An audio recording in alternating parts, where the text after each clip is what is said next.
Hello everyone, welcome to the MisterFrisco Real Estate Podcast, your trusted source for quick data-driven updates on the housing market, as well as the latest Frisco social and business news. So today on my podcast, we will be diving into the latest market stats, breaking down trends, and exploring what it all means for you. My guest today is Kathleen Copeland, commercial realtor with Versant Real Estate Consulting, and you will discover the exciting new year event happening at Omni PGA Frisco Resort. Meet MisterFrisco, a realtor selling residential real estate in Frisco and far North Dallas. As a former professional athlete, track and field, and strength and conditioning coach, MisterFrisco immigrated to the USA 20 years ago with $50 in his pocket, a suitcase, and zero English to pursue the American dream and build a successful real estate business. Hardworking, persistent, customer service, and detail-oriented, MisterFrisco strives to secure a smooth closing on his client's biggest investment, their home. He puts his experience and knowledge to serve his clients the best way possible. Building his business by referral allows him to maintain relationships with his clients and serve them even after the transaction is closed. This is Frisco Realty News with MisterFrisco.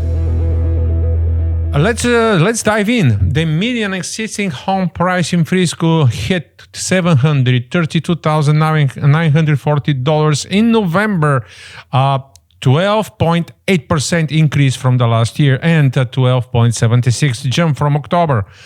This sharp rise highlights strong price appreciation in the area.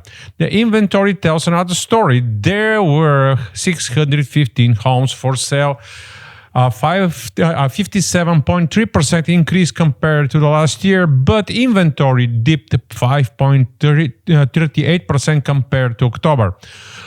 While homes are available, options are tightening. Month-to-month sales activity remains dynamic. 154 existing homes sold in November, marking a 24.2% increase from last year, but a 21.4% decrease from October. Buyers are active, but slower seasonal trends are showing. Median days on the market rose to 33 days, up 26.9% year over year, and by just 1 day compared to October. This slight uptake indicates homes are taking a bit longer to sell. Pending home sales reached 146 homes, up 27% from the last year, but down 50.6% from October. This decline suggests the market might be slowing as we headed into the holiday season, and the months of supply sits at 3.3 months and down from 3.6 months in October. So let's not forget, a balanced market typically has 6 months of inventory, so Frisco remains firmly in a seller's market. So whether you're buying or selling, staying informed is a key. So now it's time for my guest, Kathleen Copeland, commercial realtor with Versant Real Estate Consulting. Hi, Kathleen. Good to have you on my podcast. Hey, Victor. How are you today? I'm good. I'm great. How's the traffic? Traffic was crazy. That's why I left early, because I looked at it on the Waze and it was like heavier than usual traffic. So, yeah. All right. Well, anyway, you made it. Yes, I did. It's getting crazy with the traffic lately, but is. You made it. So, how did you get into the commercial real estate? You are in commercial real estate, and you are with Versant Real Estate? Yes. Okay. Versant. Yeah, our full name is Versant Commercial Real Estate Consulting. That's a mouthful. Okay. So we just shorten it to Versant Real Estate, but we are exclusively within the commercial or investment realm. Okay. So how did you get in the business? Purely by accident. It was not anything. Seriously, I like to tell people real estate found me. I actually started in this industry when I was 17. Had plans to go to law school and go to college. I'm from a large family. My family couldn't, pay for all of us to go to college, and so I started working for a family friend who was a retired bank president and owned a small little independent firm that's very specialized niche. a couple of years later, after I started college, they bought a Century 21 franchise and asked me to come and sell houses for them. And I said, no, I'm going to law school. I was just working for the other gentleman, his little private firm. He was working in ranches and nursing homes. And they kept after me. And finally, they said, what if we told you you could make enough money to pay for your first year of law school? And I was like, okay, now you have my attention. And they were right. And I did. And I did that for a couple of years. We kept referring, because we were all residential, we kept referring out our commercial calls to a couple of other firms. And one day I went to my broker and said, why are we doing this? And he said, because no one else wants to do commercial. And I said, can I try it? And he's like, knock yourself out. And so after I worked my first deal, I was like, I love this. It was very appealing to me. I found it very challenging, but invigorating. And 3 years later, I had built a commercial firm within the residential company and just grew from there. Great. So it's about 30 years Yeah. in commercial. Wow. Yes, yeah. It's a couple of years plus. That's yeah. Okay, that's a long time experience. It is a lot of experience, yeah. Commercial real estate is much different than residential. People don't understand it, so they call realtor, and if you're realtor, you should know everything and you should do everything. But it's totally different game. Why did you like it? Why did you like it better than the residential? Oh, wow. How much time do we have? Well, there was a lot of things. To be honest with you, numbers. I love numbers. I was going to go to law school, so I'm one of those weird people who likes contracts. I see it as a puzzle. It's more of a puzzle as opposed to emotion. When people are buying a house to live in, that is so much a part of their personality and who they are. And that's not to say that commercial is not the same way either, but it's easier to justify the numbers and base decisions on facts and numbers as opposed to I like blue instead of black, or I want to be in a cul-de-sac as opposed to the corner, those kind of things. Now, that's not to say that those same elements don't have an impact upon commercial real estate, because being on a corner is a very good thing as opposed to being, on an interior, especially like if you're in a mall or something. But I found it much more intriguing to be able to look at the numbers and justify the numbers and do the analysis. I'm a bit of a numbers geek. All right. Well, yes. Yeah. You're a numbers person. Yes, I am. I'm a numbers person, and I like data. I'm a data junkie. Okay. Yeah. Another thing, commercial real estate is very broad as well. It is. And there's a lot of specialization. That's one of the things that makes us different, is that we're more generalist, but we specialize in investment real estate. So there are people who find that all they do, and I have friends like this, that all they do is industrial, or all they do is office, or all they do is multifamily. We look at it we look at it as investments. So once you understand the underlying elements of analyzing real estate for investment, you can take those elements and apply them to just about any asset class with certain caveats and adjustments and things like that. Now, there are my favorites, and I do have my favorites as well, but we work pretty much across all food groups within the commercial realm. Okay, so you can invest in everything. You can invest in hospitals, you can invest in offices, you can invest in malls. So do you specialize in anything particular, or just hotels, for example? Yeah, hotels are a different animal. That's one of the commercial food groups, if you will, I believe is highly specialized. We have done work in hotels, and we do help people with hotels. But that, I will be honest with you, is not one of my favorite. It's intriguing. I find hotels very intriguing because you're doing two things with hotels. You're valuing a business, an operating business that's attached to a piece of real estate. So you're actually doing two valuations in that. And you have to understand those unique elements and understand the operational side of it. So hotels really are a very, very different animal. Whereas retail, which happens to be my favorite food group, is a little bit, across the board. Once you understand the underlying elements of a retail deal, you can apply it, whether it's to a mall or a neighborhood shopping center or a power center or a triple net freestanding retail building. Those are all subcategories within retail, but understanding the dynamics around retail can be applied across those different subcategories. Okay, so do you specialize in anything, or you just can do hotels, you can do malls? We don't do, like I said, we don't do a Okay, living. if you don't, which one is your favorite? Yes. Okay. Yes, that's probably a better way to put it. My favorite is retail. It really, really is. It's always been my favorite. I also love self-storage. I know that is weird. It's and I know other people probably heard this before. I can't say that I coined the term, but I read it 20 some years ago. You're missing the 3 T's: toilets, trash, and tenants in self-storage. Yes, that's always missed. Yes. Though in some states now, the toilets are being added because the state or the local municipalities require them because of the way people have changed their use of self-storage, where, she sheds and man caves, that people are using self-storage for that now in certain markets. And so if there's any new self-storage being built in particular markets, they have to have so many bathrooms per unit. So depending on where you're at, you can't say the toilets don't exist anymore. So, but yeah, I think for somebody who's getting started in investment real estate, self-storage is an easier one to understand and an easier one to underwrite. So I like that, especially with our first-time investors. We've worked a lot with them and helped them to understand the elements of self-storage.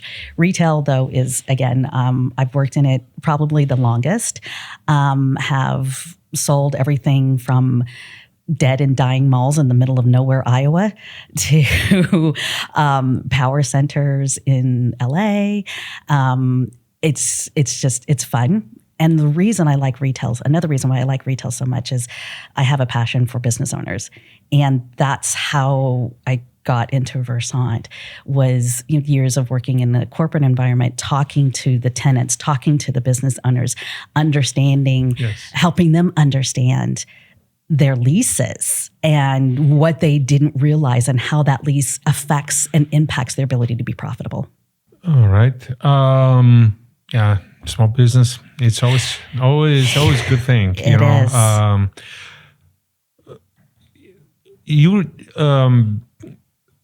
You're working nationwide, all right? Yes, nationwide. Do. Okay. Mm-hmm. Yeah. However, you're in the biggest market now. Yes. Here in DFW. We For are. 2023, Yep. DFW was number 1 in investment. It is. Passing by LA market, and with $13.2 billion of investment, I believe. Yes. What would you say about the current real estate market, commercial? I would say I've heard that there are some different stories. Okay, I'm not into the commercial real estate, but let's say a lot of people, in multifamily, if you do multifamily, they got ARM loans or something. How do you see the commercial real estate market now? This is still the place to be. Texas as a whole, and the DFW market within the greater Texas, real estate market is still the place to be. Now, that being said, there's a little bit of shine that's coming off of some of the categories and stuff like that. I think it's just an adjustment from the very unique market we've had for the last 15 years. Since the crash, the market has been what I considered artificial in some ways, because of the interest rates, because of the artificially low interest rates. We have almost an entire generation now who has gotten into the market, into investment real estate, that's never seen interest rates above 5%. Some of them, within the last 8 years, never seeing interest rates above 4%. They don't know how to underwrite properly. And that's not a diss against them. It's just that they've never been taught that because they've never had to deal with that. So what we're seeing, or what we see at Versant, because we do a lot of analysis for lenders and other clients, is this adjustment to a more normal, and I don't really like to use that word, but probably more historically average market. But overall, it's still a really good market. There's certain asset classes, though, that are starting to see adjustments and changes and aren't seeing the same appreciation and rental growth that they've been experiencing for the last 10 years. The two darlings of the Dallas Metroplex for the last 15 years have been industrial and multifamily. We're one of the largest industrial markets in the United States now. We've surpassed Chicago, Detroit, all of these other markets that used to have way more industrial square footage than Dallas. We've just built so much within that market because we are a hub, because we're a transportation hub, because of our, the two airports, because of the trains and our proximity to the Houston ports and everything. We're centralized in the United States with relatively good weather. And so because of that, we've really built a lot of industrial. There was a delay in supplies during COVID that caused several projects that were in the pipeline to stop. And in 22 and 23, they came back online. So we had this huge, overpouring, if you will, of industrial space that came into the market. That takes time to absorb. You can't absorb that overnight. Because of that, the vacancy within industrial has jumped over 10% in the last 20 months. Some people get negative about that. I don't see that as a negative. It's just an adjustment that's needing to occur. And that's just, again, due to the delay in the construction. Multifamily, on the other hand, is a really unique situation. It's the first time in 20 years we've seen this much vacancy within the multifamily market as a whole, and especially in the A and B markets. We're seeing vacancies that have jumped up 12% in the last 18 months. Concessions, which is enticements for tenants to come in and rent.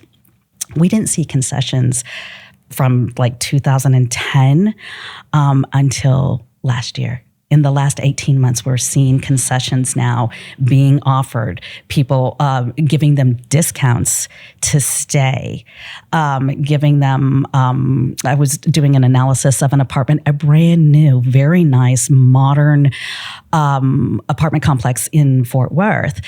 They were offering 60-inch televisions plus 4 months free rent. Yeah, you're right.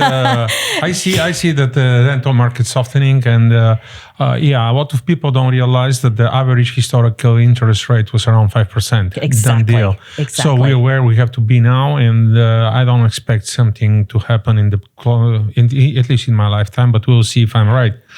But, No, I agree with you. In the multifamily market, I think it was just, it needed an adjustment. The multifamily, because it was getting out of hand and people couldn't afford the rents. Yes. So if all of the what I call the four main food groups, office, industrial, retail, and multifamily is the only one that's in negative rent growth right now.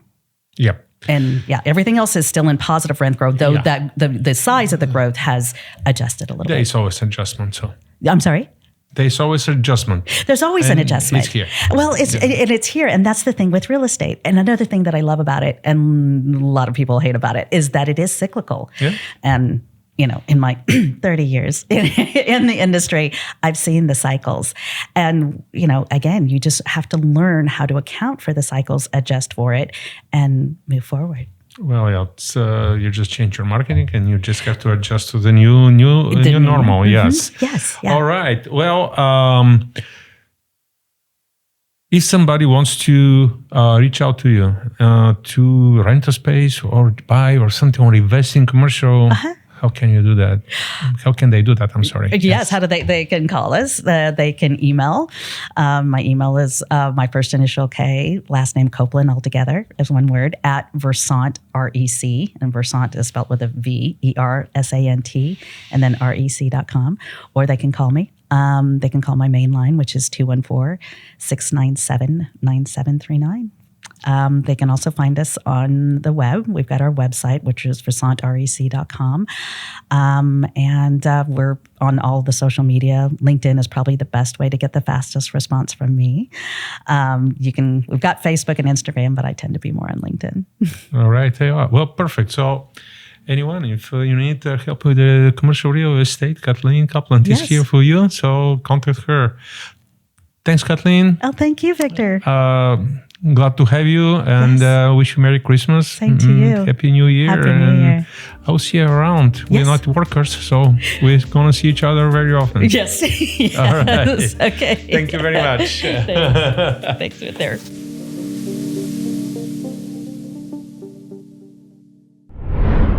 So now it's time for our social Frisco update. What's going on in Frisco business and the social life. So if you still haven't planned where to spend New Year Eve, here it is an idea for a spectacular event you don't want to miss. New Year's Eve at the Omni PGA Frisco Resort and Spa. As 2024 comes to a close, the Omni PGA Frisco Resort Spa is pulling out all the stops to ensure you usher in the new year with style and elegance. You will start your evening with a delectable dinner and track rider Frisco. The special New Year Eve menu features tortellini with truffle butter, ricotta, and parmesan for $35 with an optional white truffle add-on.